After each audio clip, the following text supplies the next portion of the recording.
Olá, ouvinte, muito bem-vindo ao PokerCast do grupo Super Poker. Eu sou o Guilherme Calil. Eu sou o Marcelo Lanza. Das entrevistas mais pedidas, o fenômeno dos últimos 365 dias, Bruno Boteon chegou ao PokerCast numa entrevista impressionante, vocês vão ouvir tudo logo mais, mas uma entrevista absolutamente marcante, uma história de vida dura desse menino fantástico, desse cara gente finíssima, e uma entrevista que teve participação dos amigos dele, teve muita coisa engraçada. Então a gente começa lembrando que para ouvir um podcast você tem todos os agregadores, você pode também nos ouvir no Spotify, no Deezer, no YouTube, nos indique. Se você nos ouve pelo iTunes, por algum motivo bizarro, o grande ranking de podcasts é o iTunes, então é lá que você nos dá 5 estrelas e faz o PokerCast sempre crescer. Troque suas fichas pelo Fichas.net. Perguntas, participações, sugestões, promoções e comentários. O nosso e-mail é pokercast@gruposuperpoker.com.br, Instagram e Twitter, @guicalil e @lanzamaia. Nosso telefone é 31 975 18 9609. Então, repetindo, 31 975 18 9609, você pode mandar mensagem pelo WhatsApp ou entrar no grupão do Telegram. Marcelo Lanza, jogamos? Jogamos um pouquinho. Iron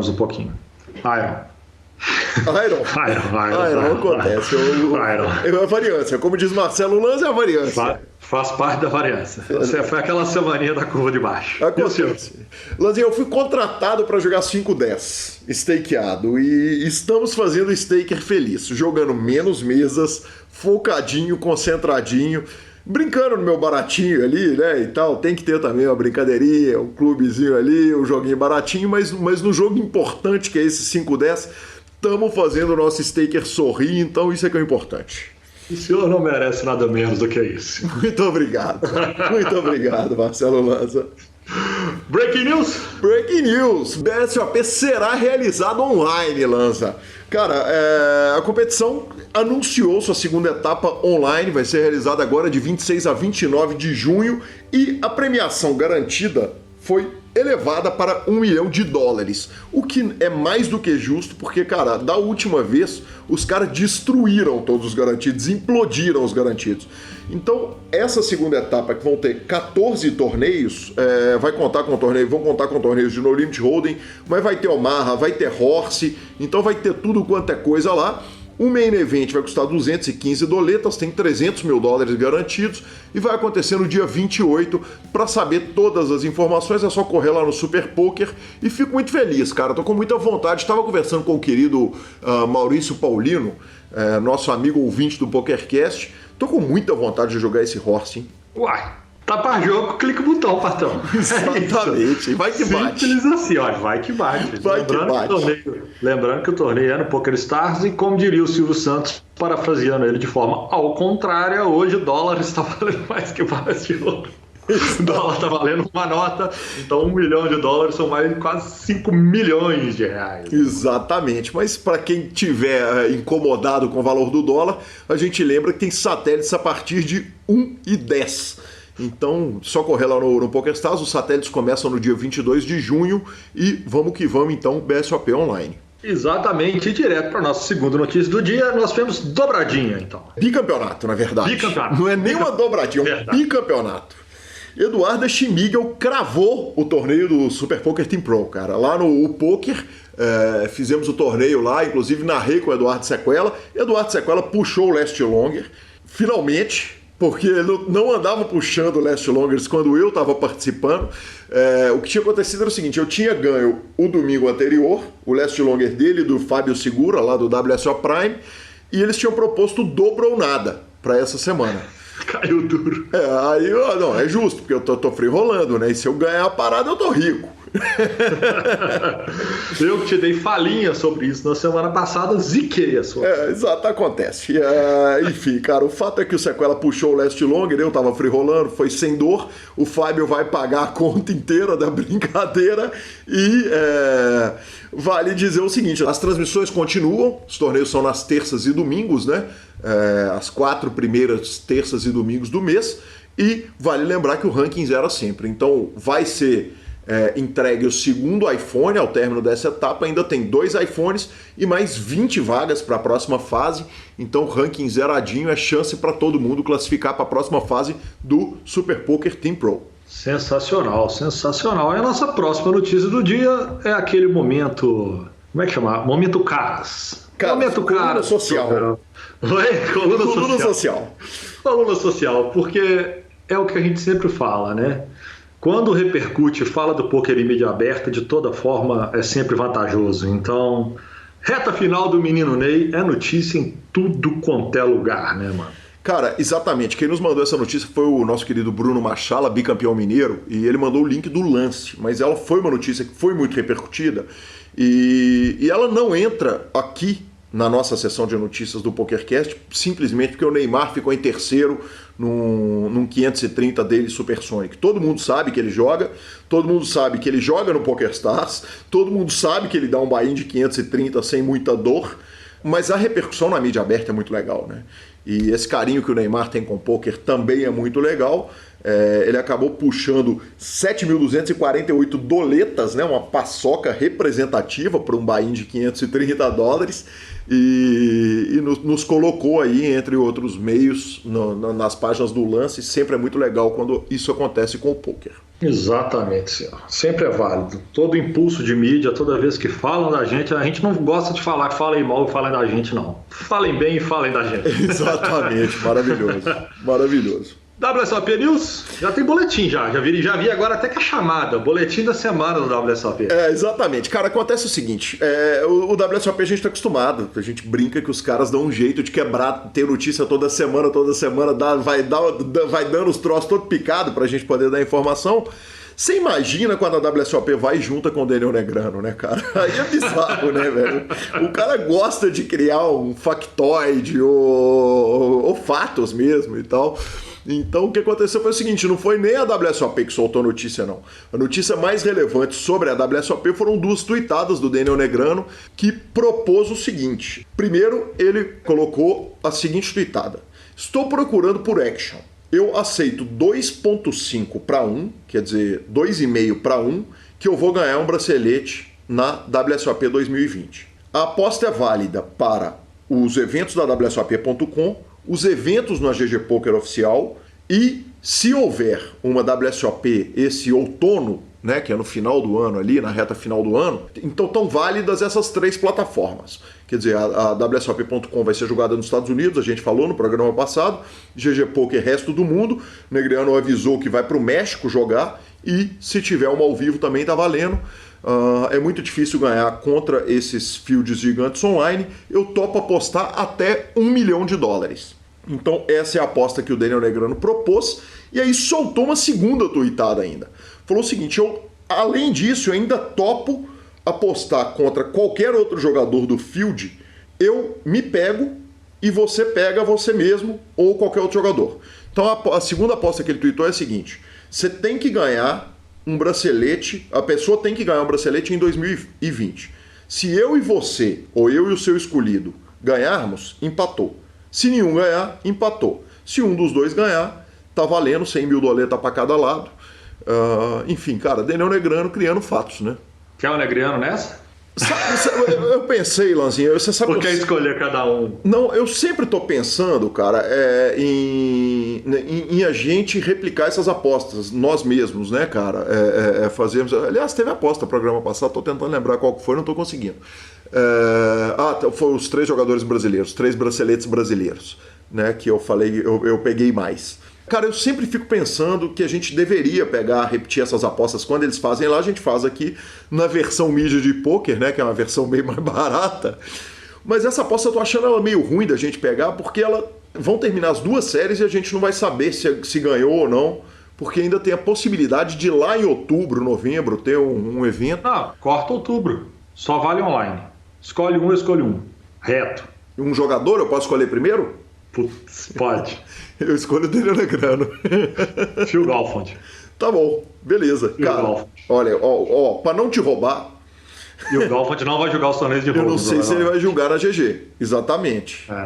Pô, mas ele Na GG eu não sei, né? Que ele tá jogando até no Porque Paripoker. para jogar na GG ele tem que sair dos Estados Unidos, né? Ele estava fora dos Estados Unidos jogando no Paripoker e agora parece que ele voltou. Então, pensa aí, tá tranquilo. Eu peguei o Daniel Negrão, você pode pensar o seu até o programa que vem. Não, então pronto. Então eu te dei o 2-1 que ele pediu. 2,5 para 1. Peguei. Então tá bom. Peguei. Se a gente descobrir que o Galfond for jogar, ele vai acabar anunciando isso de alguma forma, eu pego o Galfond. Então tá bom. Se não, vale os 2,5. 100 contra 250. Isso. Beleza, tranquilo. E seguimos para a nossa entrevista, não sem antes a palavra do nosso patrocinador Fichas.net. Quando for trocar suas fichas, ligue para o Lucão. O Fichas.net é o seu parceiro para compra e venda de ficha nos principais sites de pôquer online. Chame o Fichas.net e avise que chegou até eles pelo PokerCast para participar de promoções super especiais para os nossos ouvintes. O WhatsApp do Fichas.net é 062 99837 1007 e lá você negocia suas fichas com os melhores preços. O Fichas.net trabalha com créditos do PokerStars, Paripoker, PP Poker, UPoker, EcoPays e AstroPay Card. Repetindo, o WhatsApp do Fichas.net é 062 99837 1007. O número está na descrição dos nossos programas. Fichas.net, confiança e melhor preço para suas fichas.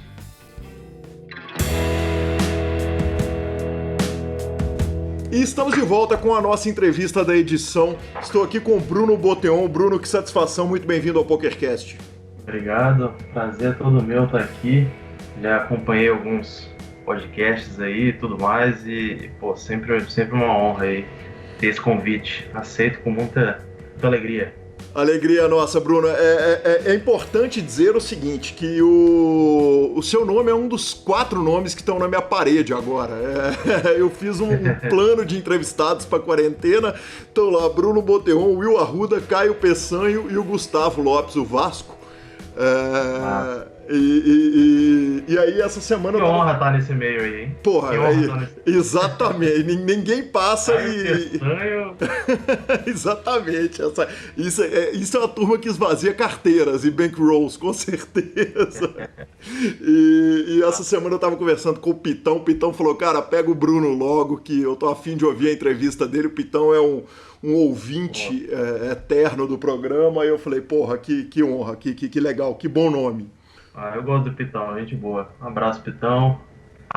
Né? Pitão gosta de uma bebidinha também.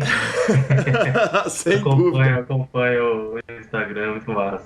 Bruno, eu começo com a pergunta tradicional do PokerCast. Cara, quem que era o Bruno antes do poker? Cara, antes do poker eu era tipo um sonhador, um tenista sonhador, né? Eu sempre tive o sonho de ser jogador profissional de tênis. Eu competia bastante. Eu era decente, eu era um jogador muito bom, muito dedicado. Só que tive alguns problemas com questão de pagar viagens, tal, questão financeira, né? Porque durante a minha vida tiveram alguns obstáculos, assim, vamos dizer, que fizeram com que meu pai não tivesse as condições devidas para poder continuar viajando e competindo. Eu até tive algumas oportunidades, assim, eu não soube aproveitá-las, eu não tinha maturidade suficiente para aproveitá-las, e aí eu meio que levei um pouco isso pro poker, né? Essas oportunidades no poker, quando vieram, eu aproveitei sempre que esteve na minha frente. Então, tipo, eu jogava tênis e queria ser profissional de tênis. Eu sou muito competitivo, então sempre quis competir em algum esporte, né? Perfeito. Eu entrevistei uma quantidade absurda de tenistas. Passaram eu vi o Bruno Volkmann, né? Exatamente. É um deles que eu vi. O Bruno Volkmann é um deles. Aliás, você é o 4º Bruno tenista que passa pelo PokerCast. O primeiro com 2 N's. Porque passou o Bruno Volkmann, passou o jogador que foi número 1 do mundo, que é o Bruno Soares, que esse é jogador mesmo de tênis, mas que é um jogador que se aventura pelo poker. Ele teve uma conversa muito boa com a gente. E tivemos também o Bruno Kawauchi, também passou por aqui e contou a história dele no tênis. E Bruno, o tênis é um esporte caro, né, cara? Lá no início. Bem caro. Me conta um pouquinho como é que você opta pelo tênis e dava para ser, quer dizer, ia dar para ser profissional, você acha? Eu comecei quando eu tinha 8 anos, acho que 8 ou 9 anos, algo do tipo. Eu lembro que eu morava num condomínio que tinha 2 quadras de tênis, e nesse condomínio eu morava, eu era novo, né? Tinha acabado de chegar, e aí nisso a minha mãe ela foi me apresentar o condomínio. E aí nisso ela passou pela quadra de futebol, passou pela quadra, pela piscina, aí passou pela quadra de tênis, e aí eu fiquei, tipo, olhando parado ali, tipo, na hora tava rolando uns drills, né? Drills é, tipo, o professor de tênis ele pega um carrinho de bola e vai lançando para fazer aqueles exercícios repetitivos, né? O nome disso é drill. Então tava rolando e eu tava, tipo, fiquei louco, eu vi a quantidade de bola gigantesca de bola de tênis, eu, tipo, que é isso, né? Eu fiquei meio fascinado ali, né? Eu não sabia nem que existia. E aí eu pedi para ela para me voltar, para me colocar para eu começar a fazer tênis que eu tinha vontade, ela me colocou e foi aí que eu tive o primeiro contato. Nisso, a gente morava nesse condomínio e eu comecei a fazer tênis, e o tempo foi passando, eu comecei a ficar bom, ter muito interesse pelo esporte. Eu gosto muito de esporte individual, é uma característica minha. Perfeito. Ô, Bruno, isso é em E Vitória? isso em Vitória, exatamente. Vitória, Aham. Espírito Santo. Eu nasci no Piauí, Teresina, só que com 1 ano de idade, mais ou menos, meus pais eles foram para Vitória por questão de trabalho mesmo, de Uhum. oportunidades da minha mãe, no caso. Meu pai trabalhava no Piauí, e aí, por causa da minha mãe, ela teve oportunidades boas em Vitória, ele foi por causa dela. Uhum. Pelo que eu saiba, né, até hoje, que ele me contou. Então, nisso aí, a gente estava nesse condomínio, era um condomínio melhorzinho, assim, dos que a gente morou, era bom. E aí eu conheci o tênis aí, basicamente. E nisso eu tinha condições financeiras razoáveis, eu acho que eu era tipo, classe média ali, classe média baixa, algo do tipo. Uhum. E, eu pude fazer aulas de tênis, sei lá, 2 vezes por semana, acho que daria, sei lá, na época em torno de, não sei, R$ 200, era cento e poucos reais, alguma coisa do tipo. As primeiras aulas eu usava raquete emprestada, acho que isso é muito normal até para no tênis, né? Uhum. Eu acho que você vai ouvir um barulho de um trem passar, porque eu tô aqui num lugar que passa um trenzinho Não aqui tem de vez em problema. quando, então Fica não super estranhe. ilustrativo com relação à Vitória, né? Que aliás tem um Não, trem que sai de mas BH pra no aí. caso, no caso eu tô hoje, atualmente eu moro em Maceió. Você vai descobrir depois por quê, no andar na conversa. Aham. Mas é isso. Não vai ter. Acho que é uma vez em cada 30 minutos. Mas continuando aqui, então, eu parei onde? Parei no. Você estava no treino do prédio, 2 vezes por semana fazendo aula e Isso, custava por volta de exatamente. 100 e alguma E coisa reais. senta, alguma coisa, exatamente. Uhum. Isso foi pegando gosto. O que que acontece? Eu, quando eu era criança, eu não era muito bom em futebol, nesses outros esportes, né? Eram esportes que já tinha, os moleques eram muito bons, eu não tinha aquele porte físico dos melhores, eu era mais gordinho e tal. Então, eu meio que, eu não me sentia muito bem jogando futebol, sabe? E era um Uhum. esporte que eu dependia dos outros, e se eu não fizesse bem, eu ia ser julgado ali. Então, eu queria meio que, o esporte que eu encontraria é um esporte que eu comando ali, e eu não vou ser julgado por ninguém, só por mim, entendeu? Sim. Então, eu acho que desde criança eu aprendi a gostar de um esporte desse, tipo, de um esporte individual. É o Uhum. que eu mais gosto. Então, isso me fez brilhar os olhos lá e comecei a fazer tênis, comecei a competir, comecei a ganhar alguns campeonatos regionais mesmo, da cidade. Aí teve alguns que eram estaduais, enfim. Nisso, nisso a minha mãe, ela me acompanhava sempre, meu pai também. E aí acontece que eu não lembro qual ano foi, mas eu sei que eu tinha uns 11 anos, né? Minha mãe faleceu quando eu tinha uns 11 anos, né? Uhum. E aí, meu pai ficou desempregado, né? Porque ele saiu do emprego dele para cuidar dela, porque ela tinha câncer, Uhum. e aí ele tinha que ficar perto dela, e ele ficou desempregado. Quando ele foi voltar para o emprego dele, no caso, ele não sei o que aconteceu, que ele não voltou mais. Acho que não queriam mais ele, eu não sei o que aconteceu exatamente, eu nunca perguntei para ele. Uhum. E aí acontece que nesse período que ela teve câncer, que ela sabia que ela ia morrer, porque ela quando descobriu à tarde, ela conversava muito com, ela virou amiga do meu professor de tênis, né? Sim. Aí ela meio que pediu para ele cuidar de mim, assim, cuidar de mim, no caso, não deixar eu. parar de jogar tênis, no caso, e ver como que eu tô, e, enfim, se importar comigo e tal. E nisso ela já sabia que não ia sobreviver mais, né?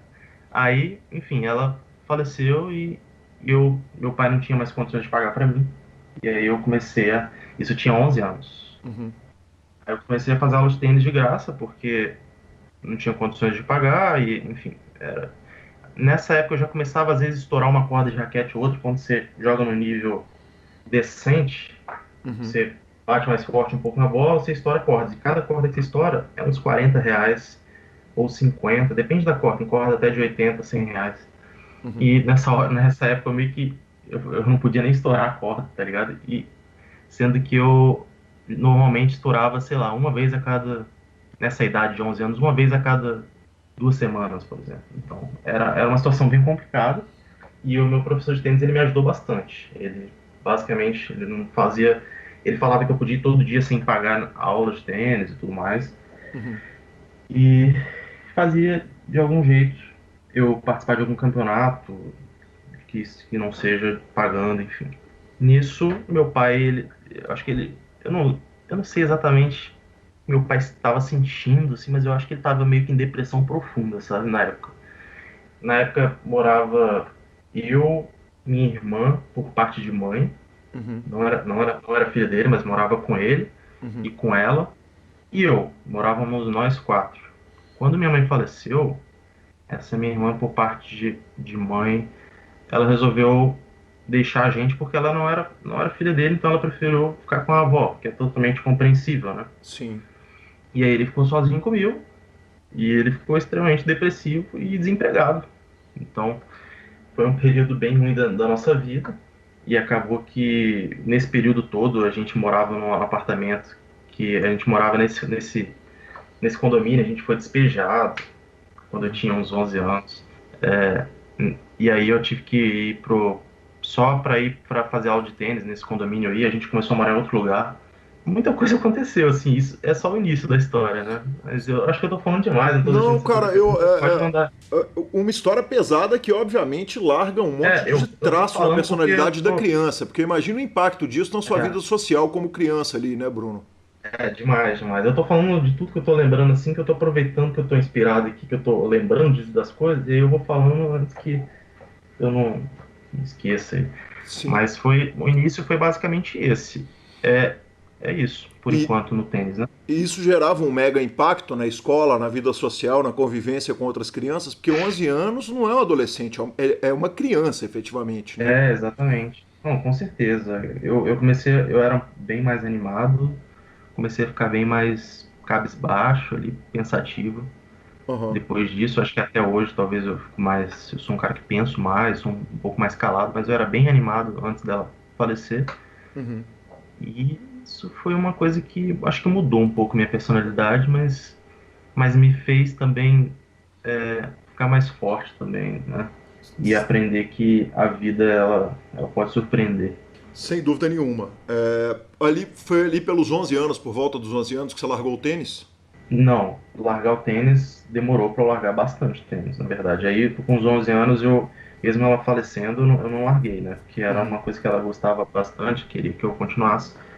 Eu continuei, competi, dar um jeito de jogar, mesmo sem dinheiro ali, meu pai não podendo pagar nada. Aí fui jogando, jogando até os meus. Jogando, estudando ali, e sobrevivendo do jeito que dava, porque na verdade eu passei um perrengue da porra com meu pai, de, dos 11 até os 14 anos, eu acho, até, dos 11 até os 14, que ele tava nessa a depressão e, enfim, revoltado com a vida aí. Uhum. A gente passou, tipo.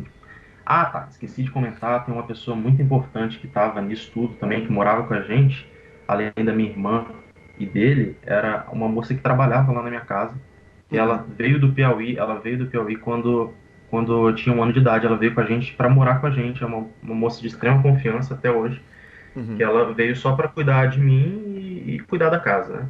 Então Certo. ela continuou com a gente.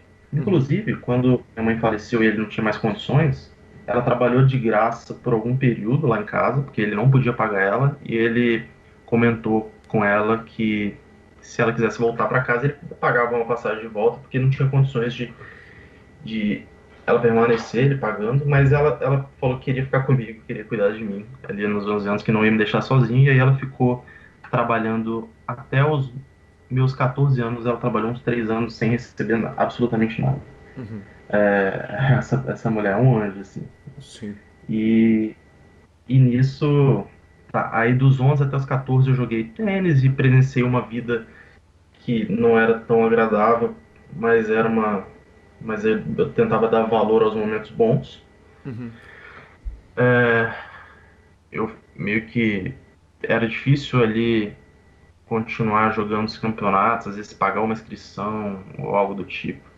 Questão toda também de alimentação. Às vezes a gente precisava, tipo, essa moça que trabalhava na nossa casa, a gente precisava ir pro vizinho, às vezes perguntar se dava para, sei lá, talvez jantar lá na casa do vizinho. Ela tinha amizade com vizinhos, então eu fui meio que eu fui meio que me atrelando a isso, a ela e as amizades dela. Então ela fazia de tudo para não me deixar passar necessidade, tudo, e meu pai tentava de alguma forma também. Sim. E aí nisso, com 14 anos, meu pai ele recebe a proposta de emprego de novo daquele lugar que ele saiu do Piauí, que meu pai é jornalista, ele é formado em jornalismo. Uhum. e, e ele era diretor-geral da Rede Record do Piauí, né? Sim. No caso lá, eu não sei o nome, aquela. Enfim, Afiliada mas lá, correto. afiliada lá, exatamente. Uhum. Então, acabou que do nada ele recebeu uma ligação, algo do tipo, quando eu tinha uns 14 anos, e ele recebeu essa proposta que foi ótimo para ele, para levantar ele e a situação financeira e tudo mais.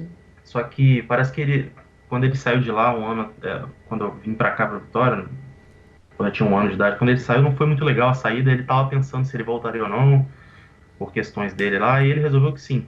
Uhum.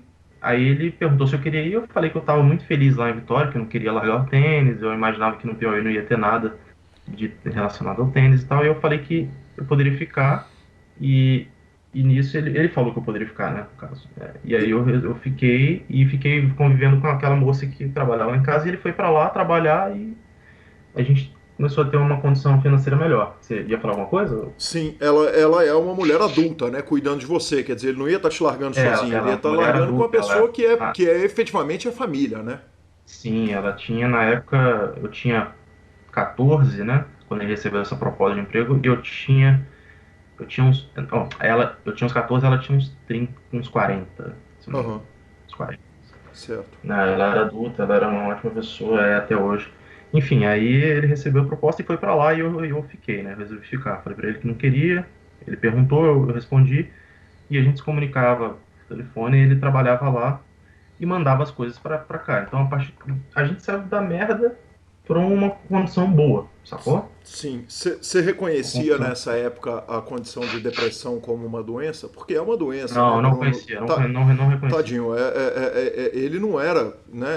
É difícil, porque uma criança, às vezes, ele pode julgar o pai, mas é uma doença, efetivamente, você sabe hoje, Exato, certamente. exato. Eu não reconhecia. Uhum. Eu lembro de alguns momentos, ele bem triste, sempre, deitado, sem querer fazer nada, sem querer viver, não tinha emprego, ele só ficava deitado. Eu não sei até hoje, assim. Ele devia pensar na minha mãe, alguma coisa, Uhum. pensar na situação, sem saber o que fazer, eu não sei.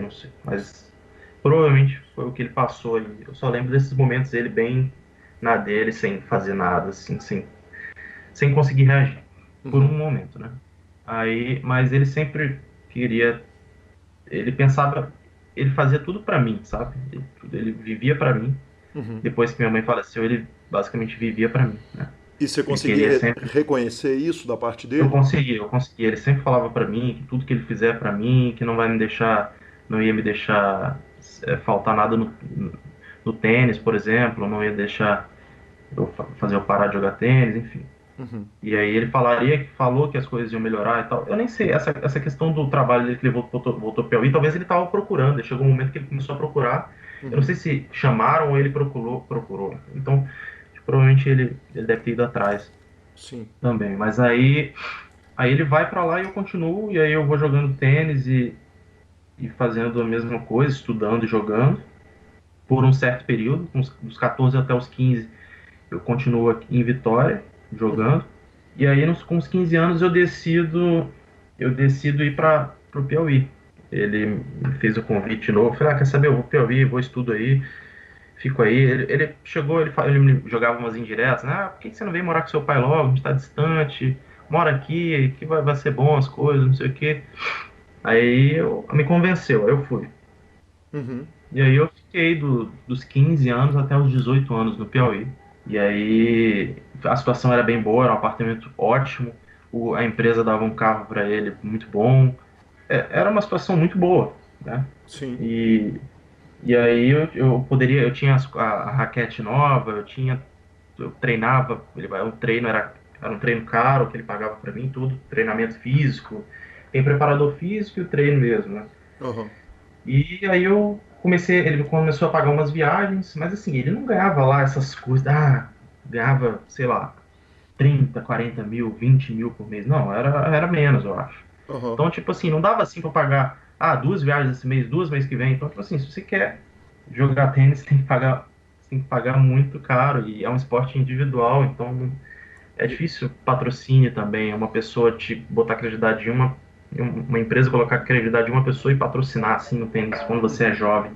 Sim. Então é complicado.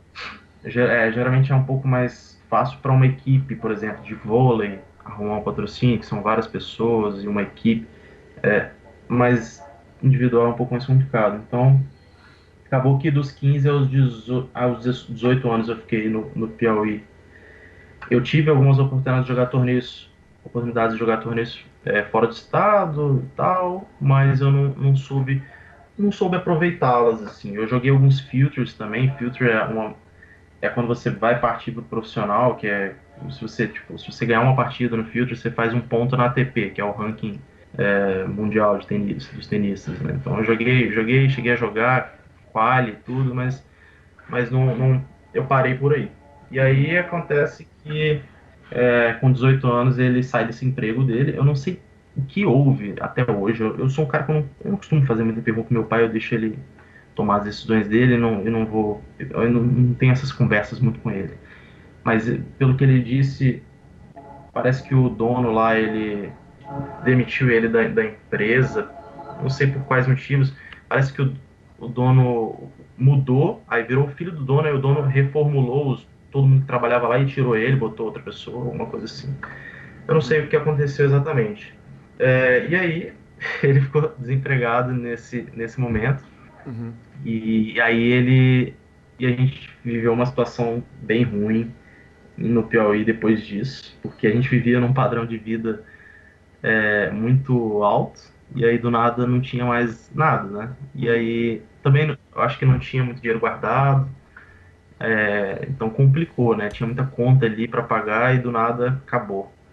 E não tinha plano B. E a moça, Então, Bruno? nisso a moça, a moça ela não foi, no caso, quando a gente foi pro Piauí, ela foi junto, só que aí meu pai resolveu dispensar ela e pedir para ela ir para casa dela, para ficar com a mãe dela. Já tem muito tempo que ela não ficava com a mãe dela. Uhum. A mãe dela já estava mais velhinha, ela precisava dela, a mãe e o pai, né? E isso meu pai também, ele perguntou para mim, a gente decidiu que eu já era muito já criado, já tinha meus 14 anos quando fui pro Piauí, ela não precisava mais ficar cuidando muito de mim, já era o momento de eu andar só, né? Uhum. E aí por isso a gente tomou essa decisão e ela foi para lá e desde então ela tá lá. Ela foi para casa dela no interior do Piauí. Então a gente ficou basicamente sozinho, eu e meu pai no Piauí lá, depois que ele saiu do emprego dele. E nessa situação, e aí tava uma porcaria lá. Eu já não tinha condições de jogar tênis lá e tava infeliz. Ele perguntou para mim: bom, você quer continuar aqui nessa merda aqui ou você quer ir para Vitória, pelo menos? Porque Vitória você tem seus Seus amigos e você amigos, gosta cresceu lá, claro, né? você gosta de lá e enfim, a gente pode fazer essa merda que a gente tá fazendo aqui. Ele é um pouco mais bruto, né? Então eu tô falando do jeito que Você tá dando ele uma cariada, não? não, mas ele costuma falar um pouco assim, né? A gente pode fazer essa merda em qualquer lugar do Brasil, você escolhe. Uhum. Pô, a gente tá aqui, a gente pode ir pra lá e. Aí eu falei, vamos pra lá, né? Aí a gente pegou as malas e foi pra lá, pra Vitória. Um monte de conta nas costas ele tinha lá, de um padrão de vida alto. E, cara, eu posso dizer pra você que quando a gente foi pra Vitória, foi pior do que quando eu tinha 11 anos. foi bem pior, na verdade. Mas sem a depressão dele, ou com a depressão dele? Cara, veio outra em seguida, provavelmente. Sim. Foi basicamente isso. E nisso, eu ainda não falei sobre o poker, né? Mas o poker, eu conheci ele quando eu tinha uns 11, 12 anos até. Mas assim, brincava porque eu sempre fui de usar o computador, né? Porque ele é jornalista, então ele sempre me dava toma um computador desse velho aí pra você brincar. Então, ele sempre tinha um monte de máquina, né, de computador, ele trabalhava com isso. Aí eu gostava muito de computador e aí um dia eu baixei lá Party Poker lá e fiquei dando all-in lá, todas as mãos, num dinheiro fictício e gostei. Porque eu dava sorte, viu? E a Quantos anos você sorte tem agora, permaneceu. Bruno? A sua Eu, idade, tá, eu, a eu, sua idade eu tenho atual é qual? 24, eu tenho 24 anos. 24, perfeito. Então, Não certamente com parece. 12, 13 anos ali, era a época do Party Poker, era isso. Você devia ter 11, 12 anos mesmo, tá certinho. 11, Aham, 12 anos ali. aham. Aí ficava Aliás, brincando ótima ali, então atividade, super recomendada para um menino de 12 anos de idade. eu entrava no dinheiro fictício ali. Eu não sei como que eu aprendi, que eu entrei nesse site, acho que alguém me mostrou. Aí eu brincava com um amigo meu, eu ficava lá apostando no dinheiro fictício. Vamos apostar com essa mão aqui. Aí ganhava, via as fichas vindo, aí achava irado. Aí só brinquei por um período, tive um período, né? Eu jogava vários jogos de computador nessa época também, junto com o tênis, eu brincava no computador. Aí o poker, às vezes eu ia lá e jogava um pouquinho. Aí, onde é que a gente tava mesmo? Tá, eu volto do Piauí pra Você Vitória, voltou do Piauí certo? para Vitória. Vocês tinham lugar para morar? Tinha uma condição assim, uma estrutura mínima para chegar em Vitória? Tá, a gente tinha uma estrutura mínima para chegar à Vitória. Meu pai, ele falou, ele foi atrás de um apartamento, ele pegou um apartamento imobiliado e aí colocou alguns móveis que tinha, dos móveis que ele tinha comprado no Piauí, quando ele tava na época boa, né? Aham. Móveis bons e tal, aí mobiliou e tudo mais, a gente foi para esse apartamento alugado, né? Começou a viver a vida. O início foi muito legal, a gente chegou lá e foi ok, eu fiquei muito feliz de ter voltado para Vitória, apesar das condições estarem ruins financeiramente, fiquei feliz de estar lá e eu estava num apartamentozinho legal, não estava me faltando comida, não tava faltando nada, tava tranquilo, tava tudo Reencontrou os ótimo. amigos todos? Reencontrei. Eu não fiz tantos amigos assim, dos 11 aos 14 anos, vamos dizer assim. Aham. Eu posso dizer que nessa época realmente acho que o falecimento da minha mãe acho que mudou um pouco a minha personalidade. Então, dos 11 aos 14, que era aquela época de se fazer amigo, né? Uhum. Eu só era um cara mais calado e queria jogar tênis e viver minha vida normal. Uhum. Então, eu reencontrei alguns conhecidos, assim. Não tinha nenhum amigo. Talvez, sim, tem um amigo meu que eu reencontrei. Mas aí tava tudo ok, até que, deixa eu pensar, algumas contas vieram à tona aí, contas lá do Piauí mesmo, a questão do carro, que ele tinha um carro, ele trouxe um carro, ele tava pagando o carro, aí é um carro que ele tava pagando que era mais caro, ele não tinha dinheiro para pagar esse carro com o dinheiro que ele tava, né? Ele tinha, e aí nisso, o que eu tava fazendo com 18 anos? Eu tava estudando, Quando, tava quando, terminando o ensino médio, no caso, quando você demorei chega para de ter. volta no Espírito Santo, você está jogando tênis? Você volta jogando ou você abandona o Eu tênis nesse volto, momento da não, transição? eu volto fazendo o quê? Eu volto jogando e Aham. terminando, com 17 anos eu voltei, na verdade, para Vitória. Eu volto Certo. jogando e terminando o ensino médio. Aham. Volto jogando e terminando o ensino médio. Então eu tô terminando o ensino médio, tô jogando tênis, alguns campeonatos estaduais Uhum. e, e fico por aí mesmo, no estado e campeonatos ali, treino forte, forte, forte, me preparando para algo que não tem como vir. Mais ou Aham. menos isso. Eu tô jogando, me preparando para oportunidades que meio que elas não virão. Uhum. No caso, eu sei disso hoje. Na época eu acreditava, né? Acreditava que ia Então, acontecer algum milagre, ia aparecer um patrocinador, alguém ia chegar e alguma, ia falar, pô, esse menino tem alguma talento. coisa. Eu talvez me dar bem em algum torneio, alguém enxergar alguma coisa. De tudo Sei, não era impossível, né, Bruno? É possível acontecer uma eu coisa sempre dessa, acreditei, eventualmente sempre acreditei. acontece. Exatamente. Então, agora era isso que eu fazia. Aí acabou o ensino médio, e aí meu pai me pressionou para faculdade, né? Fazer alguma faculdade e tal, e aí eu desencanei, né? Uhum. Eu falei, então acabou o tênis ali. vamos viver a vida normal de uma pessoa, um trabalhador aí brasileiro, vamos. Que merda, é o que eu Aham. pensei, né? Não vou Que ser o bosta. Guga. Não, que bosta, vou fazer trabalhar, fazer o quê? Eu Aham. não tô muito afim, não quero fazer direito, não quero fazer porra nenhuma. A única coisa que eu gostava, que gosto, na verdade eu amo, cara, até hoje, é psicologia. Eu sou fanático por psicologia. Uhum. Então, o que que eu fiz? Eu comecei a fazer psicologia, ele parece que ele entrou num... eu esqueci, é FIES, acho que tem um tal de um FIES, que ele entrou... Você paga a Aham. faculdade depois que eu acabo ela, alguma coisa assim. Ele Isso, não podia é pagar uma ela numa... bolsa, né? Na É, verdade, é uma... um programa de Exato, incentivo de programa de universidade. incentivo, exatamente. Você Isso. acha que o seu Aí, carinho pela psicologia tem relação com o fato de você ter convivido com uma pessoa com depressão? cara, pode ser que sim, eu acredito que sim, cara. Eu ficava sempre observando aquilo e querendo tentar entender o que está acontecendo. Sim, no momento Então, que você estava sozinho, difícil, criança. no momento que eu tava sozinho, então eu tava assim, eu quero entender que esses seres humanos aí por que que ele tá triste, por que que ele tá chorando, por que que não sei o quê. Então, o que que tá acontecendo? E eu comecei a ter um amor pela psicologia de um tamanho que você não tem noção, até hoje. Uhum. Inclusive, eu quero me formar um dia. É, então, aí foi isso, eu agora me perdi. Eu tava onde Aí mesmo? você viu que não ia dar para virar jogador de pôquer. De repente não dá para Isso, você ser. não, Eu não jogador de vou ser pôquer dá mais pra virar jogador. sim, viu? Eu Não, sou perdão. jogador Eu vi que de não vai dar para virar jogador de tênis, exatamente. Exatamente, jogador de tênis não vai dar. E aí eu entrei na faculdade de psicologia, triste e feliz ao mesmo tempo, assim, feliz que psicologia é uma coisa que eu gostava muito, mas é uma faculdade normal, como Uhum. mais um ser humano normal, e eu não estava querendo ser muito normal, eu quero fazer algo diferente, eu sempre quis fazer algo diferente, não queria fazer o que todo mundo faz, eu quero fazer algo diferente, algo que eu gosto que seja bem diferente. Uhum. Então, aí eu comecei. Aí nisso, eu não contei essa parte, mas assim, eu falei que eu tive contato com o poker quando eu tinha 11 anos de idade. E, e eu tive contato também, depois que eu parei, eu tive contato com uns 15 anos no Piauí, quando eu tava fazendo no ensino médio ali no início, né? E aí nisso, meu pai ele pagou para mim uma matéria de reforço, que era matemática, algo do tipo. Acho que Uhum. era matemática. Aí nisso o professor de reforço ele comentou do poker, falava que jogava num clube, ganhava R$ 200 no dia, ganhei R$ 200 ontem, não sei o quê. Como o professor de reforço simplesmente ele começou a falar, toda a aula de reforço ele falava de poker, cara. Aham. E aí eu, caralho, bicho, essa porra desse poker, o cara tá ganhando R$ 200, R$ 300, porra, quero brincar nesse negócio também, quero. Aí eu, curioso, sempre fui muito de mexer em computador, minha adolescência toda.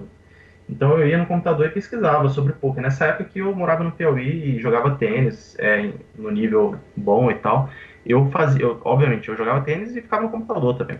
Uhum. Aí é isso que eu esqueci de contar. Então aí, tipo, e aí eu desde então, desde dos 15 anos, eu jogava poker até os meus 18.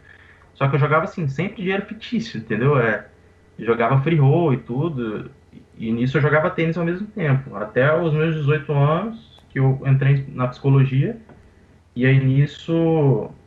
Aí beleza. Entrei na psicologia. Aí nisso a gente passou uma necessidade tremenda, eu e meu pai. Uhum. Aí eu tava com eles certo dia em casa e meio que não tinha muito o que comer, por exemplo. Tá Uhum. ligado? Tipo, tinha um dia, teve uma semana que eu passei com ele que basicamente não tinha, tipo, tinha só arroz durante uma semana. Assim. Ele falou: Ah, meu filho, só tem arroz aí. Infelizmente, seu pai não tem condições, eu não tenho nada, eu não posso fazer nada. Eu não tenho muito amigo também, não tenho a quem solicitar. Em Vitória a gente estava sozinho, a gente não tinha família em Vitória. A família dele é daqui de Maceió, onde eu moro hoje. A Aham. família dele enfim. Nisso. Cara, é uma situação terrível, cara. A gente, assim, obviamente tem muita gente que passa por piores situações, mas assim, pra mim, no momento que eu vivi aquilo, pra mim era um horror, sabe? Sim, claro. Tipo, ficava uma semana só comendo isso, era só isso, cara. Era água, tipo, arroz e acabou. Teve um dia que. Aí teve um dia, foi o pior dia de todos, que não tinha nem o arroz, cara. Uhum. Aí meio que eu tava procurando se eu achava alguma moeda em casa pra comprar alguma bala, por exemplo, na padaria. Tipo, aí teve um dia que eu achei 50 centavos, comprei lá umas 5 balas de iogurte, que eu não vou me esquecer nunca, Uhum. que era 10 centavos. E cara, nesse dia eu falei, fudeu, cara. Sim. Fudeu. E meu pai, o que acontece? Meu pai fumava, Ele fumou por 50 anos. Ele tem 69, ele tem 70 anos hoje. Na época ele tinha 64, 65, algo do tipo. Então ele tinha parado de fumar, até porque ele não tinha dinheiro para comprar cigarro. Então, aí ele parou de fumar e ele estava usando nicotina, aqueles adesivos de nicotina no corpo para não parar de ver, senão ele fica doido, né? Fica doido, E aí, sim. cara, na época ele estava muito agressivo, ele ficava louco e tal, e aí estava desempregado, depressivo aí, porque ele tinha arrumado uma namorada no Piauí também, aí terminou, aí, enfim, aí rolou isso. Aí nesse dia fudeu, eu falei, fudeu, cara. Aí, tipo, achei uma moeda aqui, comemorei. E quando eu comer essas balas aqui, tomar água, e agora? Tipo, o que eu vou fazer amanhã? Aí eu liguei para aquele meu professor de tênis, que minha mãe conversou. Aham. E aí falei, é Carlos o nome dele, né? Eu falei, Carlos, você pode me ajudar, porque eu tô com meu pai aqui e a gente não tem nada aqui em casa, cara. Não tem nada para comer, eu tô sem ter o Ele, que comer mesmo. ele sabia que você estava em Vitória, que vocês tinham Ele sabia que voltado. eu tava em Vitória, eu já tinha falado pra ele que tava em Vitória, só que ele tava vivendo a vida dele, eu tava vivendo a minha, entendeu? Uhum. Tipo, cada um pro seu lado. Aí ele era a única pessoa que eu via naquele momento que eu podia contar. E aí, ele imediatamente ele foi lá em casa e a gente foi no supermercado, assim, ele fez uma compra bem grande, assim, pra mim, e, cara, foi um dos momentos mais felizes, assim, de Sim. todos. E, e é isso. E aí nisso eu falei, eu preciso fazer alguma coisa. Sim. Preciso sobreviver, preciso ajudar meu pai. Ele tá aí, o que eu posso fazer? Eu tenho 18 anos, vamos fazer alguma Psicologia não coisa. tem muito estágio, né, Bruno? Não tem muito como você É, estagiar, porque e como é que aí você eu vai, tava né? no início, do curso, né? Eu tava no primeiro período nisso, primeiro período. E aí, cara, o que acontece? Eu era bom no tênis, eu era reconhecido, aí nisso eu treinava, né, nessa época mesmo. Tava passando necessidade, eu dava um jeito de jogar e tal. Às vezes indo em jejum ou qualquer coisa do tipo. E aí eu, eu falei pro meu. Aí eu não, teve uma hora que eu tava sem como ir pro treino, porque eu não podia pegar ônibus, né? Uhum. Aí, aí meu treinador falava, pô, se vira, cara, pula roleta, sei lá, o meu treinador era mais brutão, mas é um cara que me ajudou pra caralho. Aí ele falava isso, aí eu nunca pulei, né? Mas eu ia, às vezes, eu consegui uma bike, eu tinha uma bike, aí eu começava a ir de bike, assim, era um pouco distante, mas eu ia e aí treinava. Aí eu falava pra ele, cara, preciso fazer alguma coisa, não tô mais aguentando e tal. Aí ele me colocou pra dar aula de tênis. Uhum. E aí ele falou, cara, vou arrumar uns alunos pra você dá aula de tênis aí, pô, vem amanhã a tal hora. Aí eu fui. Fui e não tinha nenhuma experiência. Eu lembro que eu fui com uma camiseta sem manga, sem relógio, sem nada, igual um molecão. Ele ficou puto comigo. Falou, porra, é assim que você quer dar aula de tênis? Você não bota um relógio na camiseta, você parece um moleque. Aí, porra, bota um relógio, uma camisa com manga e tal. Eu tomou um esporro nesse dia. Foi a primeira vez que eu fui dar aula que ele foi meio que me ensinar, assim, ó, como fazer, né? Como Como agir se com uma pessoa e portar. tal. Aham. Como se portar. E aí, eu lembro que nesse dia ele até falou comigo em frente aos próprios alunos, assim, o pessoal meio que deu risada, assim. E aí nos próximos dias eu fui de forma mais formal, no caso, né? Porque eu não tinha muito essa, essa manha. Aham. E aí eu comecei a dar umas aulas e, e aí foi arrumando mais aluno, o pessoal foi gostando de mim, eu começava a ganhar decente, assim, eu tinha meus horários, assim, ele deixava eu pegar uns 3 horários lá. Era um lugar que ele não pagava aluguel, ele tinha uma, um contato lá que ele não pagava aluguel, era um condomínio, igual aquele que eu morava, que tinha 2 quadras, ele conseguia entrar no condomínio e dar aula sem ter que pagar aluguel e tal, era isso. Aham. E aí eu tinha alguns horários e consegui ganhar, sei lá, ganhava, vamos supor, 700, 800 reais por mês, algo do tipo. Sim. E aí eu fui colocando alguma coisa em casa, fui ajudando meu pai na questão de comida, eu não pedia mais nada para ele. Ele não precisava se preocupar, comida, não. Não, tô de boa, pai, eu almocei fora hoje, eu comprei o negócio e tal. Aí ele falava, pô, você tá ganhando dinheiro? Aham. Tipo, eu falava, tô dando aula de tênis, tô fazendo isso. Uhum. Aí ele meio que me repudiava um pouco, falava, pô, dá aula de tênis, seu futuro vai ser dar aula de tênis, não vai foca na psicologia, mas eu falava, eu quero ajudar de alguma forma, né? Aham. E eu gosto muito de tênis. Aí eu fiquei muito indeciso em psicologia, dar aula de tênis, em educação física. Aí tinha o poker no meio que eu gostava pra caramba, cara. E aí, nisso, eu pegava um pouco desse meu salário e, às vezes, nessa época eu estudava muito poker também, né? Não tô falando do poker, mas eu estudava bastante, eu ficava lendo muita coisa. E aí E já jogava baratinho ou ainda tava jogando Play Money na época? não, eu jogava free roll, algumas coisas assim. Aí, quando eu comecei a ganhar um salário, eu depositei um pouco e jogava em clube também. Eu era um pouco louco, assim, no caso, eu pegava, tinha R$ 800. É porque é o seguinte, cara, Calil, eu fiquei na merda um tempo que só tinha, tipo, arroz para comer. Então, eu não me preocupava em comer qualquer besteira e botar um dinheiro ali em algo que eu acho que vai, pode ser que dê certo, entendeu? Então, tipo, eu não me importava em ter R$ 800, gastar 400 num clube de pôquer e sobrar um pouco para eu comer. Para mim, com pouco eu já estava feliz, eu já estava bem, eu tô sobrevivendo, então tá de boa. Sim. Então, eu fazia isso, eu jogava num clube lá e ficava perguntando pra todo mundo, eu ficava fazendo pergunta. Pô, e essa mão, você acha que eu joguei bem? Essa e aquela mão, você acha que eu joguei bem?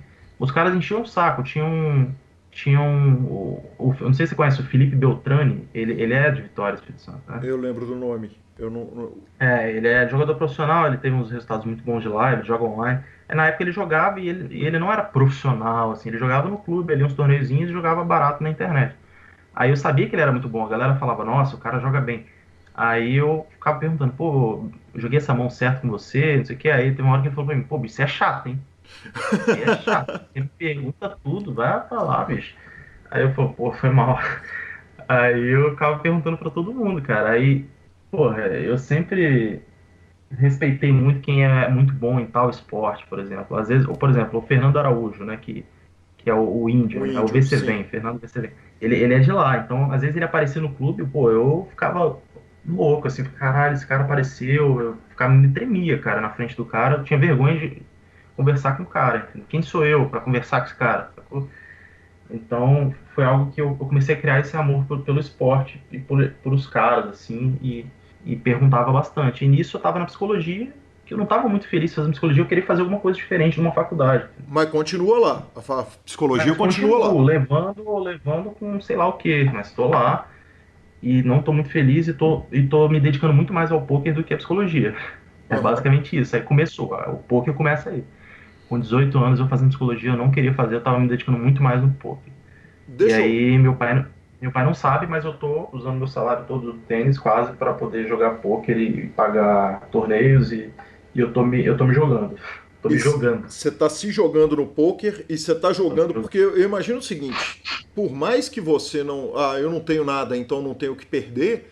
Quer dizer, aquele dinheiro é um dinheiro que você trabalhou o mês inteiro para ele. E você corre o risco de jogar com o que no poker a gente chama de scared money, né? Que é o dinheiro que você tem medo de Exato, perder. exato, Que eu você sei tem disso. apego a ele. Eu sei, eu sei disso, eu sei. Mas eu não tinha nem tanto scare money, assim, eu não tinha nem tanto medo, assim, porque, tipo, se eu tenho R$ 800, eu perder 400, cara, eu vou me alimentar com os 400 ali durante o mês, eu não vou passar fome, eu tenho uma cama para dormir, tá tudo bem, tá tudo certo, cara. Mas Não é preciso de que mais nada. Mas é que no clube de pôquer, às vezes, R$ 400 é uma noite, dependendo da situação. Eu imagino Ah, que você não, está não, no jogando caso, no aquele. caso eu jogava torneio de R$ 30 no dia, R$ 50.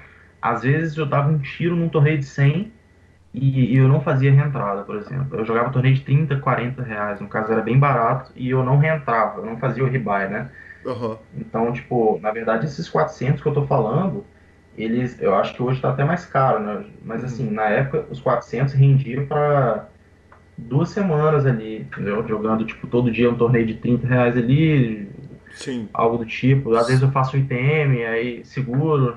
Mesmo se não Então, bater nada, dá para jogar muitos dias, né? exatamente. Aí eu tentava aprender cada vez que eu jogava, sabe? Aí eu lembro Perfeito. que na época eu jogava lá, eu tinha um rei-rei, por exemplo, vou dar um exemplo bem cru, que aconteceu até, eu lembro dessa parada. Eu tinha um rei-rei, aí acho que eu dei 4 bet, aí tomei um 5 bet shove, aí eu paguei assim, aí perdi cada torneio. Eu tinha umas atitudes diferentes, eu não ficava resmungando. Eu fui pro dono do clube, que ele jogava assim, era mais malandro de jogo, eu falava, cara, eu paguei com um rei-rei, um 5-bet shove, você acha que eu tenho que dar 4-bet fold? Tipo, eu lembro que teve eu acho que foi um 6-bet, alguma coisa assim. Depois eu fiquei me perguntando se eu teria que foldar rei-rei pra flop. Eu queria saber estrategicamente se eu fiz algo de errado. Aí se o cara falou, não, rei-rei, cara, tipo, aí é bem difícil mesmo. Aí eu ficava falando, será que ele não, o dama-dama, ele não vai, ele vai 6-betar, tipo, Eu ficava, sabe, eu ficava querendo a estratégia do jogo, tipo, não tava nem aí, perdi o dinheiro, beleza. Mas eu queria saber a estratégia, eu queria ser bom naquilo, Ô Bruno, entendeu? nessa hora eu te peço licença para fazer uma interrupção seguinte. A Aninha, que é a querida Ana Ponga daí do Espírito Santo, me passou Claro, ela contatos. trabalhava na época, Pois inclusive, é, nesse clube, né? e ela é uma amiga querida do poker, e ela me passou alguns contatos de amigos seus. E um dos caras foi o Fred Goiano. Grande Fred. Massa. Exatamente. Que falou, cara, o Bruno, velho, lá no começo da carreira dele, além da grana, ele tinha um negócio que era o querer ser o melhor.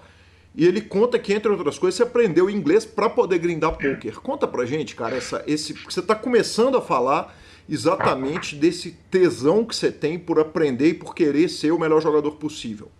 Eu tenho uma história legal com o Fredinho, cara.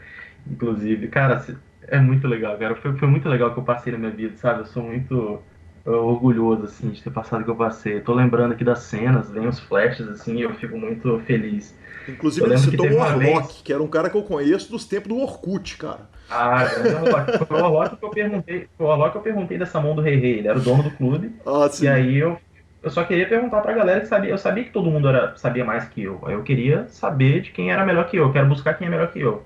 Mesmo Então sabendo, eu não mesmo tenho hoje vergonha nenhuma. sabendo que naquela época ninguém sabia era porra nenhuma, né? Exatamente, mas pra mim tinham muitos caras que eram gênios, entendeu? Ah, o Beltrano é um gênio, eu quero ir atrás desse cara, o que esse moleque faz aqui, eu quero fazer igual. Aham. Então eu ia atrás. Aí o cara dono do clube, eu falava, esse cara sabe muita coisa, ele é dono do clube de pôquer, ele tem que saber alguma coisa. Sim, mas não saber Me, nada com me relação ajuda a aí. hoje. Pra época, essa turma Exatamente. toda sabia muito, né? Eu tenho uma história legal com o Fredinho, cara. Eu joguei um torneio, eu não lembro qual era o valor, mas era entre. Ah, tá, eu acho que eu lembro. Era um torneio de R$ 100. Aham. E, cara, olha que parada, cara. Olha que parada.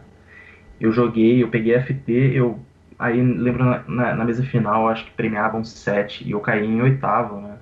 Ou nono, eu não lembro exatamente se foi o bolha mesmo ou um antes do bolha.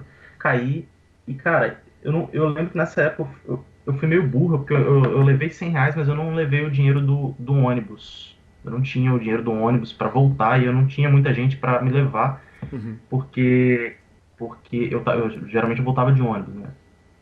Eu não tinha, já era tarde, a mesa final formou tarde nesse torneio no clube de poker forma tarde. Aí eu lembro que eu desci, fiquei lá embaixo, e aí eu fiquei pensando como que eu ia pra casa. E aí eu tava lá, eu olhei e vi que não tinha, na verdade tinha, sei lá, eu lembro que eu tava olhando no bolso, tinha um real, alguma coisa assim, a passagem a uns dois e pouco. E aí bicho, e eu não sabia o que eu tava fazendo. Aí eu fui andando é, em direção a um ponto de ônibus. Nisso, o Fredinho, o goiano que você falou, ele desceu Uhum. do clube, parece que ele foi eliminado. Aí eu tava andando, aí ele pega o carro dele, aí ele dá uma volta assim, aí ele me passa do meu lado e falou, tá indo pra onde, cara? Aí eu, não, tô indo pra casa. Tá? Ele, pô, você quer uma carona? Velho, foi a melhor carona da minha vida. Imagino, Porque de madrugada, eu mano. precisava ir pra casa, era de madrugada, não tinha como eu ir. E eu tava pensando, tipo, foi totalmente burrice, né? Eu ter R$ 100 pra dar num torneio, mas eu só queria saber de jogar o torneio. Eu precisava chegar ao clube e Aham. jogar. Depois, pra voltar pra casa, eu me viro, entendeu? Eu só queria jogar aquele torneio. E aí, pra voltar, ele me deu carona e a gente foi conversando, foi uma conversa massa. Eu comecei a perguntar um monte de coisa pra ele de se tingou online, não sei o que. Ele foi me dando algumas dicas. E aí, ele me deixou lá em casa, a gente conversou, tipo, por 1 hora embaixo do portão da minha casa. Ele vai lembrar disso, com certeza. Cara, foi sensacional.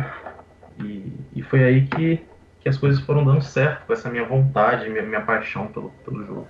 E é isso. Bruno, você me contou do tênis, você me contou do pôquer, você me contou da psicologia, você voltou pro Piauí, você foi pro Piauí, você voltou do Piauí e eu ainda tô procurando. O Bruno Yamate me contou da história maravilhosa de você no judô e do trauma que o judô gerou na sua vida. Eu tô tentando encaixar onde que tá na linha do tempo o momento do judô e essa Cara, história de como que você chega lá e abandona o esporte na primeira aula. é, que, é legal essa história, mano. Então, o que acontece? Não foi na primeira aula, não. Na verdade, eu passei alguns anos fazendo judô. Foi quando minha mãe era viva, inclusive. Eu Aham. parei de judô, quando eu parei, ela era viva, inclusive. Uhum. Eu fazia judô e eu não lembro qual faixa eu parei, mas eu fui até avançado até um pouco. Eu era bem dedicado, mas eu não era tão talentoso, eu acho, pro judô. E aí eu não gostava tanto também, eu fazia meio porque meus pais, na época que meu era vivo, eles me colocavam para fazer tipo 4 esportes numa semana, sabe? Era judô, natação, tênis e futsal. E eu não lembro se tinha outro, mas eu acho que eram esses 4 aí. E aí o judô era um que eu fazia ali meio que só para completar. Eu até competi e tal, mas não peguei muito gosto. Aí um certo dia, eu tava numa aula de judô lá, um molequinho lá me derruba no chão, bicho, e me dá um beijo, que eu acho que foi proposital aquela porra. Mas assim, não foi um beijo, beijo, beijo, foi um selinho, sabe? Tocou assim, e eu já tava de olho nesse bicho, que ele parecia ter umas atitudes meio diferentes. Aí ele fez isso, bicho, eu fiquei puto, eu quis sair daquela porra. Eu falei, já não gosto mesmo dessa merda desse judô, vou sair agora, esse moleque veio com viadagem pra cima de mim. Aí eu saí fora. E nisso o Bruno Yamate, que é o que falou com você, ele é o filho do dono da academia, Academia Yamate, né? E aí Aham. nisso eu conheci ele de vista, porque ele era muito bom, o pai dele sempre falava dele. E aí, quando eu tinha os meus 18 anos que eu fui nos clubes de poker, eu encontrei ele lá. Falei, caralho, nossa, Yamate, tal, do judô. Aí ele nem me conhecia, mas eu conhecia ele. E ele era muito bom no poker. Ele é bom, né?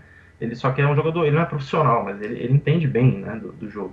E aí Uhum. eu fazia várias perguntas, ele às vezes olhava pra mim, porra, o que que você tá fazendo? Jogou mal pra caralho essa mão, tá levelando aí, não sei o quê. Então foi um dos caras que eu peguei, me espelhei ali um pouco. Eu tentava buscar quem era melhor que eu, cara. Quem fosse melhor que eu. Nossa, eu já perguntei. Tinha uns caras, tipo assim, que os caras falavam que era ruim. Eu às vezes achava que o cara tinha alguns resultados bons, ganhava um torneiozinho semanal no clube de poker, e eu perguntava se o cara dava coach. Pô, você dá coach? Sendo que eu nem tinha dinheiro para pagar, mas eu só queria só perguntar pros caras algumas mãos. E era isso. Era isso. Bruno, Era e aí o chato. seguinte, e aí você começa, em algum momento, o Índio e o Bruninho, que é o outro Bruno, Boa, boa. Isso é uma história que eu quero contar com os detalhes. É uma pegam boa e história. falam, Ó, agora você vai ser cavalo nosso. tá, então o que acontece? Eu não sei como que isso aconteceu de fato. Eu ouvi falar que alguém me indicou para eles. Uhum. Eles eram caras que eu ficava olhando e tipo me tremia na base quando eu via lá no clube, né? Aham.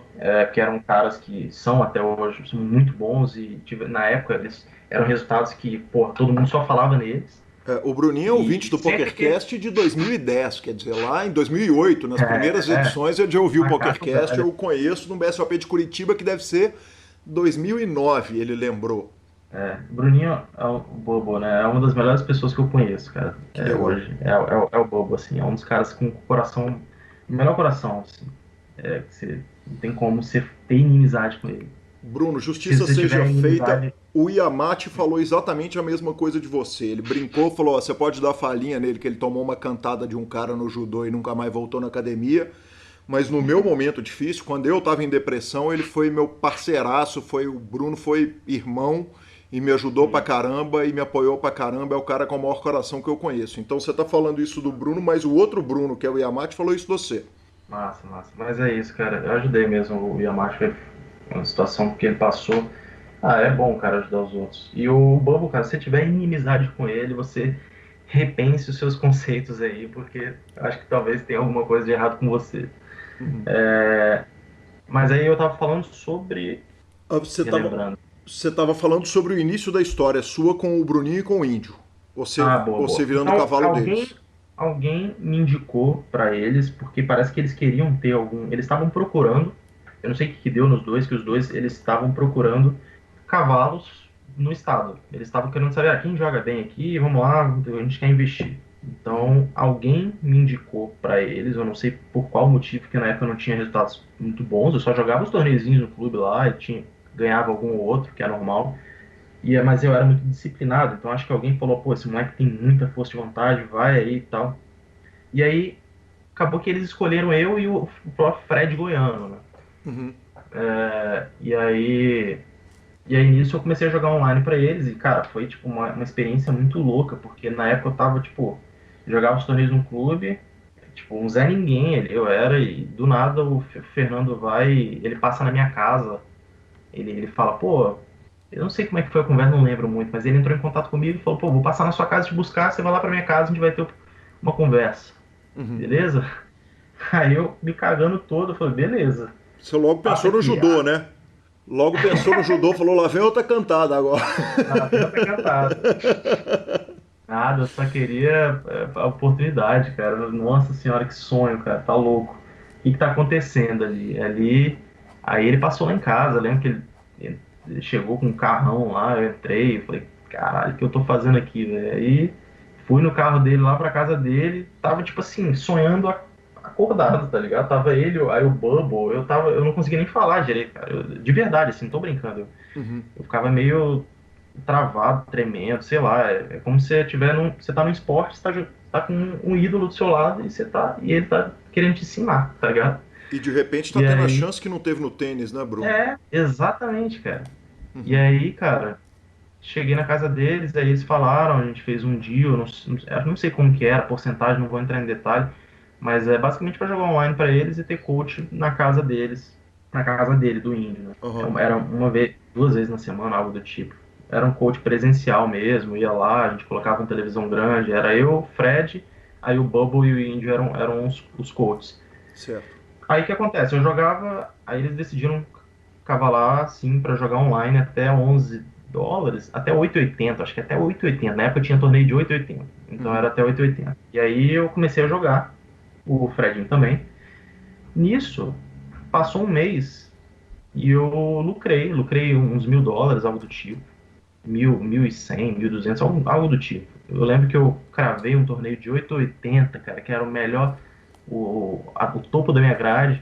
Inclusive o Bubble Boy fez semi-FT desse torneio. Eu ganhei, tipo, sei lá, eu ganhei $800, cara. Eu gritei, chamei meu pai. Falei, pai, ganhei.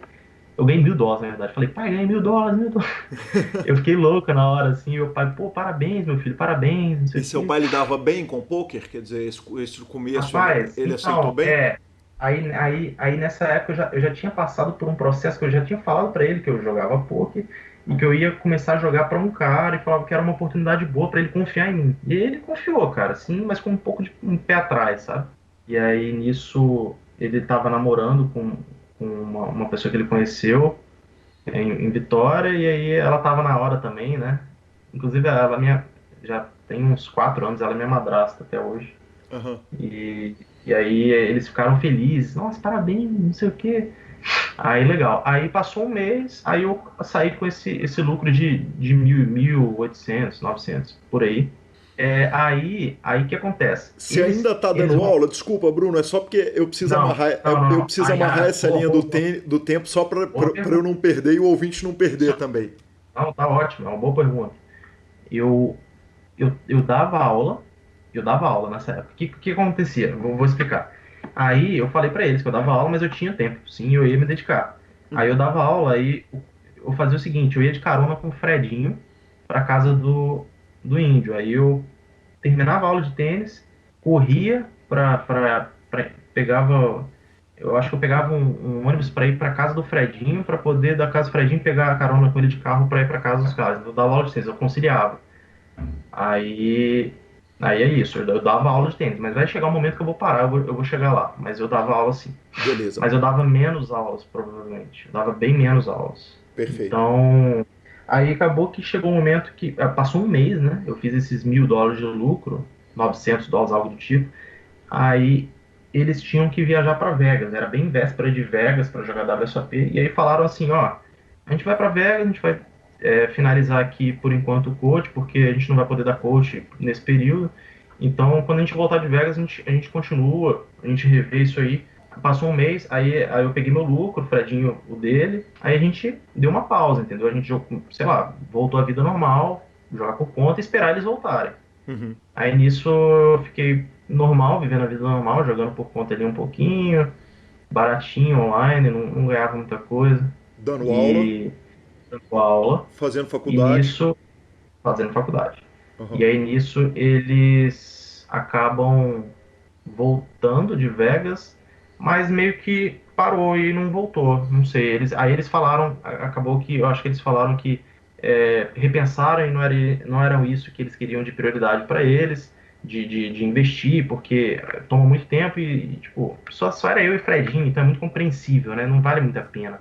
Ainda mais nesse valor, você vai ter que criar um cara, você vai ter que criar um cara meio que do zero e fazer ele ser bom para depois, com o tempo, começar a investir, então realmente não fazia muito sentido. Aí eles pararam, o que é totalmente compreensível, e a gente ficou por isso. Aí eles voltaram à vida normal deles e eu voltei a minha, a Fred voltou a dele. Eu voltei com uma condição financeira um pouco melhor, porque no caso eu tinha ganhado $1.000, então eu peguei minha parte que era uns 30%, peguei $300 ou 300 e poucos dólares, e aí eu tinha esse bankroll, certo? Virou e aí um eu falei, pô, isso é uma oportunidade que eu tenho. Só que, eu não sei o que aconteceu, eu acho que eu paguei algumas coisas em casa, enfim, não sei o que houve.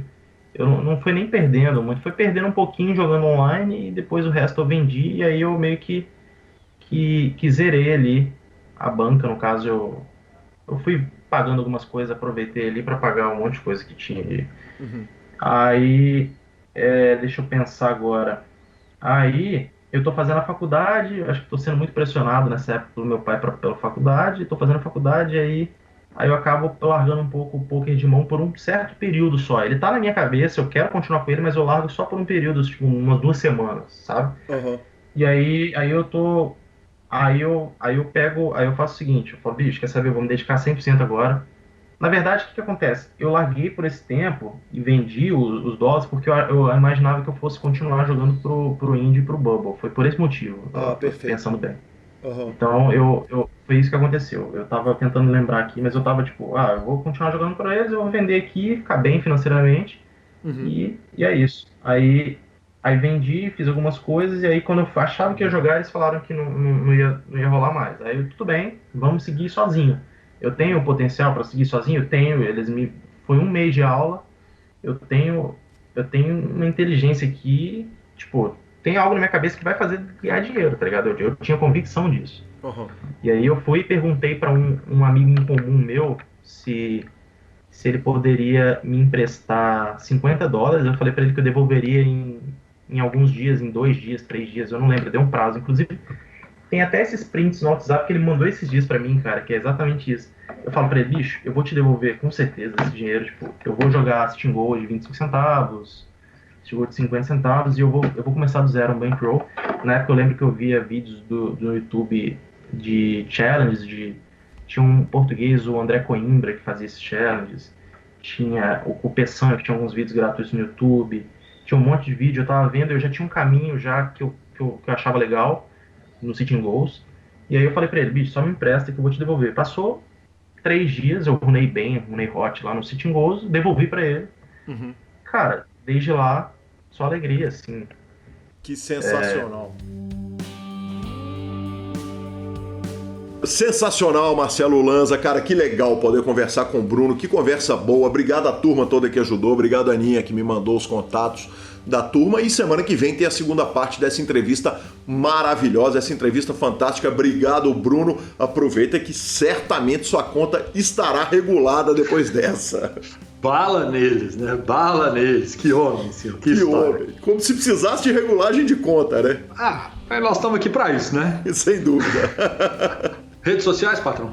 Redes sociais, Lanzinha. Eu começo a nossa sessão de redes sociais com a falinha do Daniel Negrano, que as redes sociais é redes sociais e falinhas, né? Na verdade. E o Daniel Negrano, cara, tava numa discussão, eles estavam falando a respeito dos braceletes da WSOP Online, correto? E o Negreano, velho, eles entraram numa discussão sobre o torneio de seniors da WSOP Online. Ele começou a falar, bicho, é muito difícil você controlar o torneio de seniors para não ter um ghost específico, nesse caso, do torneio de seniors online. Aí o Daniel Negrano interrompeu a conversa toda e falou, quer saber, já sei quem vai ganhar o torneio de seniors, o Jungleman. Então, como foi uma falinha perfeita, a gente não podia deixar de repercuti-la aqui no PokerCast. E se você não entendeu a piada, ouça os últimos programas que estão falando sobre algo do tipo. Exatamente. Queria dar 2 citadas para regular a conta, cara. Uma é o Márcio de Salvador e a segunda é pro Max, cara. Eu não sei de onde que o Max é, mas ele elogiou pra caramba, falou que a entrevista do Ariel foi a melhor entrevista da história do PokerCast. Fico muito feliz, obrigado pelo elogio, Max. Conversei muito com o Xenô a respeito disso, o tanto que eu tenho cuidado de fazer a entrevista do PokerCast ser um retrato fiel da carreira do jogador até o momento que ele vem aqui pro PokerCast. E acho que foi mais do que bem atingido, o objetivo foi legal pra caramba, a repercussão foi ótima e vamos que vamos. Bora para a finalização. Finalização superpoker.com.br, tudo sobre poker no Brasil e no mundo. Onde tem poker, o Super Poker está. Na aba de clubes tem a guia de clubes do Brasil, onde jogar, a agenda diária de torneios. Na aba de vídeos e no YouTube temos as transmissões ao vivo dos maiores torneios de poker do mundo, análises técnicas, programas de humor, entrevistas icônicas. E se ligue, porque o Super Poker no YouTube tá com uma gigante programação para a quarentena. Revistaflop.com.br, a sua revista de poker há mais de uma década, contando as grandes histórias do poker. E mibilisca.com, cobertura mão a mão de torneios pelo Brasil e pelo mundo. Dica cultural, posso começar, Lanza? Por favor. Eu vou começar, eu vou dar minha dica cultural e vou fazer uma pergunta, cara. A minha dica cultural é Miles Davis, The Birth of Cool. O Nascimento do Cool, eu não sei como foi traduzido pelo Netflix aqui, mas é o documentário do Miles Davis que está no YouTube. É uma obra de arte de uma vida fantástica, de uma vida muito impressionante, de uma obra que dispensa comentários. Então, gostando ou não gostando de jazz, vale a pena assistir o documentário do Miles Davis. E se assistir e curtir muito, já aproveita e já emenda o do John Coltrane. Salvo engano, o nome dele é Chasing Train. Mas esse documentário do Miles Davis, realmente, ele é nota 10. Lanza, eu voltei a assistir o The Office, a série. Terminei, inclusive, a 4ª temporada. E cada temporada tem aproximadamente 19 episódios. Significa. E eu fui conversar com meu primo Guilherme, Gui Salum, fui conversar com ele a respeito da série. E eu descobri que eu não sei o nome de nenhum, exceto 2 ou 3 personagens da série, sendo que eu tô na 4ª temporada, depois de 4 temporadas de 19 episódios aí, aproximadamente. E eu tenho problema? Algo de errado não está certo, ou algo de certo está errado. Dentro do nicho principal de uma série, quando você termina uma 4ª temporada, em teoria, você deveria saber o básico. O nome de todos os personagens. Sabe o que aconteceu? Aí eu parei para... Se você visse 60 séries, eu ia dar um desconto, mas não é o caso. Não é. Não, aí eu parei para pensar o seguinte, cara, eu não sei o nome da maioria dos personagens do Pulp Fiction, que é o filme que eu mais assisti na vida. Eu não sei. Eu sei alguns personagens de O Balconista, que eu já assisti o 1 e o 2 dezenas de vezes. Então eu cheguei à conclusão que o problema é comigo mesmo. Eu, inclusive, convido ao ouvinte a me dar porrada no grupo do Telegram. Não, porra, mas isso acontece. Eu falo assim, quando você assiste muita coisa, há muitos anos atrás, e quando você vai assistindo mais coisas em cima, algumas informações se perdem mesmo, é natural. Mas, acabou de assistir a 4ª temporada, aperta, entendeu? Tá louco. Fica difícil de defender. Tá louco, talvez seja por isso que eu não gosto de série. Não é, velho, porque eu adoro filme e eu não lembro dos nomes dos personagens também. Cara, a minha dica cultural, na verdade, eu vou fazer uma correção que eu falei no programa passado, que The Last of Us Part 2 saiu dia 12, foi feio total, ele sai dia 19, na verdade, ele tá saindo... mas não foi feio pra todo mundo, não. O dia 12 eu fiquei esperando. Aí eu fui ver que não era no dia 12. É no dia 19, quinta-feira agora que ele vai sair. Quinta, terça, quarta, quinta, sexta-feira, né? Agora que ele vai sair. Então, aquele caminhão de DVD caiu aqui na esquina, eu peguei e na hora que eu tirei, tava de novo a última temporada de Blind Spot, tá no episódio 5 já do caminhão, ele tá bem evoluído, caiu ontem. O caminhão tá virando toda semana. Tem uma curva aqui muito perigosa. É muito perigosa. E aí, 5 dos 10, chegamos na metade da temporada final, tá fodaço, mais uma vez, essa turma tá de parabéns. E eu vou parar de ver coisa nova. Eu vou prometer pra mim mesmo que eu não vou ver nada novo enquanto eu não conseguir terminar as coisas antigas, porque não dá mais pra deixar tanta coisa boa pelo caminho, assim. Como eu sou um cara de série, acaba que eu devo ter umas 8 séries, que eu devo ter umas 32 temporadas picadas das séries que eu comecei e não terminei. Então eu vou tentar ver pelo menos um filme durante a semana para dar dica cultural, bom ou ruim, mas de série eu vou bater nas antigas agora, porque eu tenho que terminar, tem coisa demais para assistir e eu vou terminar minhas séries antigas, senão não dá mais. Muito justo, Marcelo. @Gui Calil e @Lanza Maia são nossos endereços no Instagram, são nossas arrobas no Instagram e no Twitter. Nos indique, nos dê 5 estrelas, troque suas fichas pelo Fichasnet e a edição é do fantástico Rodolfo Vidal. Grande abraço a todos e até a próxima semana. Valeu!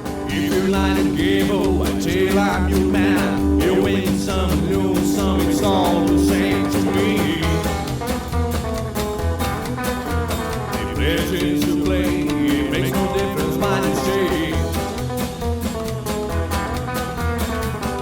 shall agree. The only kind game is the ace of spades. The ace of spades.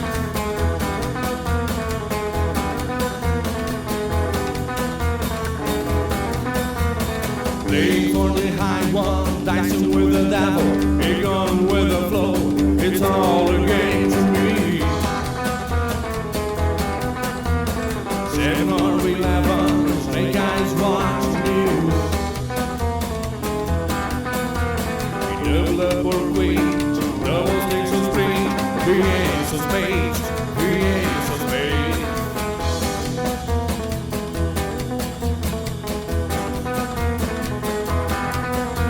You know I'm gonna lose, and gambler is for fools. But that's the way I like it, baby. I don't want to live forever.